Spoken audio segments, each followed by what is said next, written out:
Hello everyone, hope everybody's doing great today. Appreciate those who watch this video. I hope you enjoy it. And appreciate those who subscribe. Thank you very much. Today we're talking about the secret to my success. My feelings on this movie are kind of like mixed. I remember watching this way back then, decades ago, I guess, and not really enjoying this movie. Maybe it's because I was in my 20s. Who knows? But I didn't really like it. The only thing I did like about it is Michael J. Fox. It happens to be like one of my favorite actors. I like about everything Michael J. Fox has ever done. So I watched it and I enjoyed him in this movie, but overall I didn't really like the movie way back then. Now watching it about 10, 15, 20 years later, I kind of like this movie more than I did back then. I don't know, age, some things age with fine wine, I guess. I don't know, maybe I got more mature brain, I don't know, but I did enjoy it more.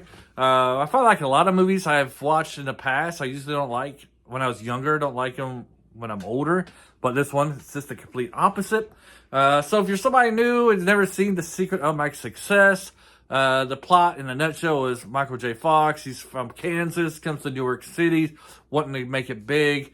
The company that hired him is going out of business, so he has to kind of rely on a distant relative, like an uncle, but he's kind of like uncle in a weird marriage through way type of way. Anyways, the marriage. Anyways, his uncle gives him a job in the mailroom, and from the mailroom, he starts to pretend that he's actually an executive. He does all kinds of stuff in the company to help him get better. That is the plot in a nutshell. Probably a very bad explanation of the plot, but hey, that's my story, and I'm sticking to it. Actually, the secret of my success, excuse me, you throw out the anti-M kind of thing, the love crush that the aunt has on her nephew, not by marriage, so there's no incest that way, but you throw that out. The secret to Michael J. Fox's character's success in this movie is really what you should do if you want success, meaning that first, he's a hard worker, but once he gets into the corporation, he starts to study what they do, what kind of business they're doing, where they're succeeding and what they need help in. It's kind of like, so in that way, if you apply that to your own life, whatever career you're in right now, if you just think about how the company makes money and how you personally can help that company succeed, you'll find yourself having success in there. I know back when I was young and hungry in my 20s, whatever, if it's doing retail or restaurant, whatever, I'd learn as much as I could so I could progress, use those skills for other employment and stuff like that. And I'm not saying I'm a millionaire, obviously not, but I did find that by doing that, I was able to progress my career, learn more things about my job, how to be more useful to the company so I could, have some success in what I'm doing. It also has some rules about kind of like college, which I am a college grad as well. And what they say in this movie, I find it to be very true as well in my life. He goes to college, but has no work experience, so he can't get a job. And he's like, well, how can I get experience if nobody will hire me? It's kind of like a catch-22. It's one with the college I went to, there was always telling you to try to get an internship or to work for free to get some experience. So when you graduate, you can use that experience for your whatever career that you're going into.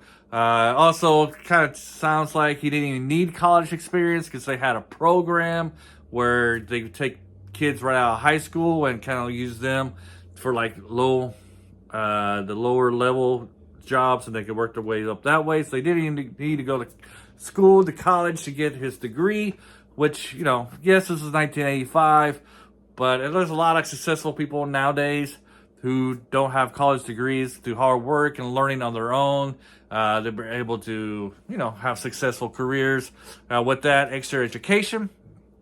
So, those kind of things that are mentioned in this movie, you can actually apply to your real life.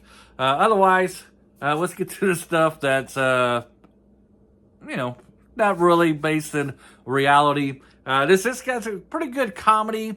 Michael J. Fox shines in this. He does make the movie. He is the standout star. Every scene he's in is outstanding. He does a great job. His love interest, Helen Slater, does a great job as well. I think this is fresh off Supergirl. I could be wrong on that one.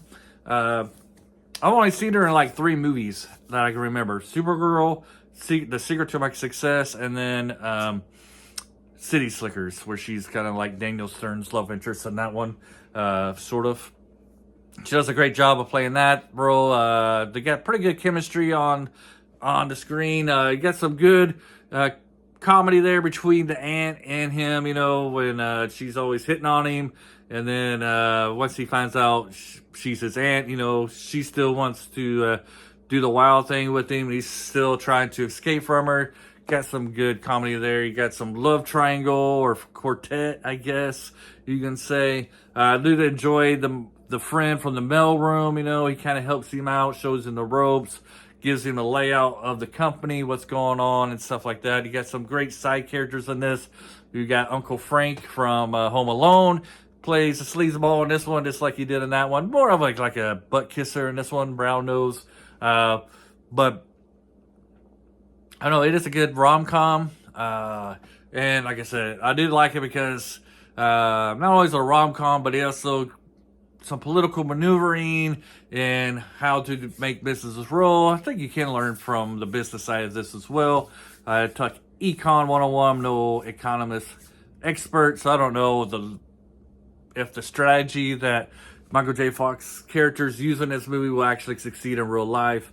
But, you know, I do feel like this is a good movie now. When I was younger, like I said, I didn't really like it that much, but I enjoyed it a lot more, laughed a lot more now than I did.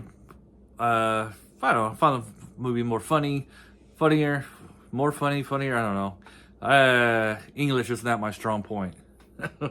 Let's say that much. But I did enjoy it. Found it more enjoying now. Boy, okay, I better stop talking English. Anyway, hopefully you enjoyed this review. Try it. If you haven't seen The Secret of My Success, check it out. If you've never seen a Michael J. Fox movie before, this might be a good one to give you a good idea how good of an actor he is. Of course, you have to watch the Back to the Future movies if you've never seen a Michael J. Fox movie before, right? So yeah, this is something I would recommend right now. If you want to watch it, you can find it on Netflix. Have a great day, and hopefully you enjoy this. Oh, and if you've seen The Secret to My Success, let me know in the comments below. Did you enjoy it? Do you think it's terrible? Do you think Michael J. Fox is the only good thing about it? Do you think Michael J. Fox is the worst thing about the movie? Better let it go right now because there's got to be some naughty stuff going on the screen. Have a great day. Bye.